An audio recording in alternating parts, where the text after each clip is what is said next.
Salut tout le monde, ici Adrian Mercier. Bienvenue sur ma chaîne, dédiée à notre belle planète et aux enjeux de l'écologie. Si vous voulez en apprendre plus sur comment protéger notre environnement et adopter des gestes éco-responsables, pensez à vous abonner pour rester informé. Prêts à explorer ensemble? C'est parti. Bonjour à tous. Aujourd'hui, je vous emmène dans les Maures, une région touchée par un incendie dévastateur. Dans cette vidéo, nous allons explorer les conséquences tragiques de ce sinistre sur la faune locale. Je vais vous parler des espèces qui ont été affectées et de l'impact sur leur habitat. Si les animaux n'ont pas pu se réfugier à temps, leur survie est désormais en péril. Rejoignez-moi pour comprendre l'ampleur de cette catastrophe et ce que cela signifie pour l'écosystème de cette belle région. Le plus grand incendie de l'été dans le Var en France est maîtrise depuis peu. Il ravage une partie de la réserve de la plaine des Maures où vit la plus importante population de tortues d'Hermann. Originaire du massif des Maures, le biologiste et spécialiste des insectes, Romain Garouste, travaille sur place. Il constate les dégâts causés par les flammes, notamment sur les populations de tortues d'Hermann. Il revient sur l'incendie et ses conséquences pour l'écosystème et la biodiversité locale. Aujourd'hui, quelle est la situation sur place? L'incendie est fixe depuis et les routes ont été réouvertes. Le bilan peut commencer. Pour comprendre l'impact du feu, il faut aller rapidement sur le terrain. Il y a des bonnes et des mauvaises nouvelles. L'ampleur du feu et sa puissance ont fait des dégâts là où il reste. Mais, à d'autres endroits, avec le vent, les flammes sont passées rapidement. Il y aura peut-être moins d'impact sur la végétation et la faune. La flore y semble plus épargnée car les flammes n'ont pas pu provoquer la combustion totale. Du côté de la faune, les espèces qui circulent ont pu fuir en partie, celles qui ne circulent pas, comme les insectes, les reptiles. Et les amphibiens ont été plus touchés, mais les espèces qui vivent enterrées ou dans les arbres ont pu être un peu plus préservées. Le biologiste Romain Garouste. Tous droits réservés avec des associations et des volontaires, nous sommes allés sur le terrain des mardis pour essayer de sauvegarder les tortues. Nous n'avons pas encore pu parcourir tout le massif, la vision reste donc parcellaire. Quelques tortues ont été épargnées par les flammes dans les endroits où des abris ou des anciens ruisseaux existent. Par contre, là où il n'y avait pas d'abri et où la végétation était importante, nous avons observé une mortalité très importante. On estime qu'il pourrait y avoir plus de 50% de mortalité. On estime qu'il pourrait y avoir plus de 50% de mortalité au-delà des tortues. Quel est l'impact du feu sur le reste de la biodiversité?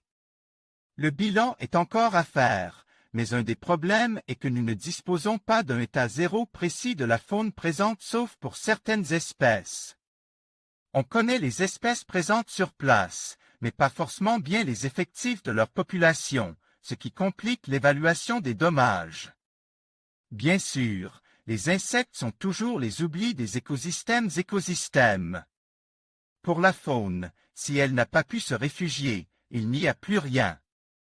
Les insectes volants peuvent s'envoler, mais ils ne vont pas loin et ne résistent pas aux températures élevées. On ne les retrouve ni morts ni vivants.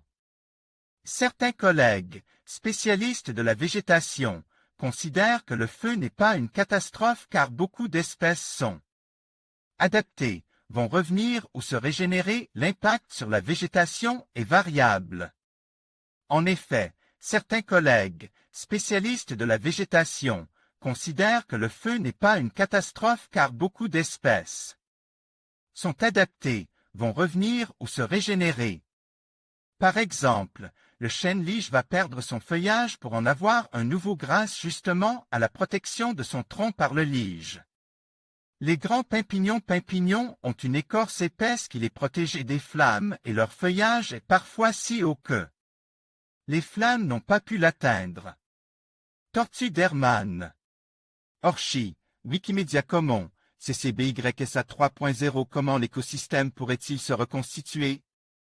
Pour elle, écosystème forestier, cela dépendra du nombre d'arbres qui vont rester vivants. Ils détermineront si le milieu de la forêt restera ou non et si cette dernière repartira. C'est identique pour le milieu semi-forestier. En fonction du nombre d'arbres restants, il évoluera, soit en restant ce qu'il est, soit en repartant de zéro pour éventuellement devenir un autre milieu. Tous les milieux ouverts, dont les maquis, vont se régénérer beaucoup plus facilement et rapidement par la strate herbacée qui contient beaucoup de graines. Tous les milieux ouverts, dont les maquis, vont se régénérer beaucoup plus facilement et rapidement par la strate herbacée qui contient beaucoup de graines. Les espèces vont revenir, d'autres vont peut-être pouvoir implanter et donc le milieu se couvrira d'un autre type de végétation. C'est pourquoi il faut demeurer vigilant sur les espèces invasives aux portes de la réserve car elles peuvent disposer d'une opportunité pour s'y installer et, si on n'y prend pas garde, coloniser des espaces au sein de la réserve. Face au changement climatique, on en est encore à beaucoup de vœux pieux sur ce que l'on doit faire et trop peu dans l'action, même si des progrès sont en cours. Il reste donc à faire encore et toujours de la prévention du risque incendie dans la réserve et aux alentours en particulier. Sur les mauvaises habitudes des fumeurs ou de certains touristes. Il nous faut aussi effectuer un travail de sensibilisation et d'éducation afin d'expliquer le rôle de la réserve et des mesures de conservation. Il est important et crucial de préserver les espèces et de montrer leur fragilité vis-à-vis de tels événements, surtout dans la région méditerranéenne. Avez-vous un dernier mot? Les gens seront peut-être surpris du fait que l'on ne va pas faire beaucoup de choses pour aider à ce renouvellement parce que la nature devrait y pourvoir. On va se servir de cette expérience afin de bien comprendre comment cette régénération va s'opérer. On va accompagner et regarder. On aidera un peu, mais on ne compte pas replanter ni faire de grands travaux. On ne va pas faire beaucoup de choses pour aider à ce renouvellement parce que la nature devrait y pourvoir. Enfin, je voudrais dire que ce n'est pas la gestion conservatoire d'un milieu comme la réserve de la Plaine des Morts qui est à l'origine de ce type d'incendie. Localement, l'intérêt de la conservation n'est pas toujours bien compris par une partie de la population qui veut lui faire porter le chapeau dans les incendies car elle empêcherait une bonne gestion forestière. Propos recueillis par Julien Le Provost. Retrouvez d'autres articles sur Godplanet Mag. Les fonds sous-marins de la baie de Saint-Raphaël, la Posidonie, le jardin de la Méditerranée, la Posidonie, ou Posidonia oceanica, tire son nom de Poséidon, dieu grec de la mer. Elle pousse sur les fonds entre la surface et 40 mètres de profondeur, et forme de vastes herbiers qui constituent, écosystème majeur de la Méditerranée. Ces herbiers sont un lieu de frais et de nurserie pour de nombreuses espèces animales, et représentent une source de nourriture pour d'autres. La Posidonie permet aussi de fixer les fonds marins grâce à l'entrelacement de ses rhizomes. Ceux-ci s'empilent d'une année sur l'autre, et contribuent à augmenter progressivement le niveau du fond, environ 1 mètre par siècle. Malheureusement, cette plante est aujourd'hui menacée par la pollution des rivages. Nicolas Barak. En conclusion, l'incendie dans les Morts a eu des conséquences dévastatrices pour la faune locale. Si les animaux n'ont pas pu trouver refuge, leur survie est désormais compromise. Il est crucial de prendre conscience de l'impact de ces catastrophes sur notre biodiversité et d'agir pour protéger ces écosystèmes fragiles.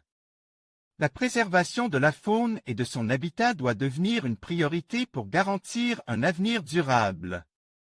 Ensemble, nous pouvons contribuer à la restauration de ces milieux et à la sauvegarde des espèces menacées.